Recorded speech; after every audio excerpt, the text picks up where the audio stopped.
As you can see, my library already has some content items populated into here. Of course, if it's your first time coming in here, this will be blank, and this table will only start to populate once you have actually started to add content. So just an FYI for that. Another quick note about your content library is that this content library is strictly for your specific builder account. So if you are part of an event where there are multiple exhibitors, you don't have to worry about coming in here and seeing another organization's content or other people's content. This is just for you.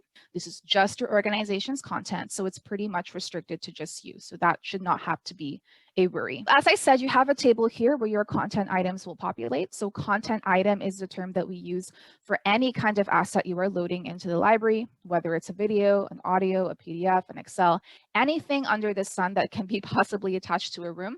We call that a content item. So these are all various content items, and they are all listed here in my table.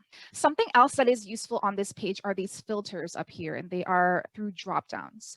So if you have a ton of content in your room or booth and you want to easily be able to drill down to something or find something quickly, rather than paging through, and these page numbers down here will start to populate once I have a ton of content start to come in here. It's very difficult to page through, page 1, 2, 3 to actually look for something.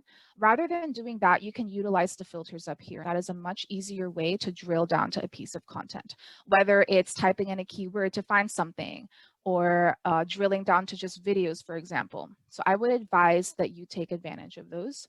I will say that for the most part, however, I wouldn't expect you to have too much content in your booth or rooms. For the most part, paging through should not be the problem. The filters come more in handy for your event organizers because they are the ones who are having to support everyone, and they'll have much more content to manage in their content library. However, I do want to bring that to your attention just so you're not making your life harder than it needs to be.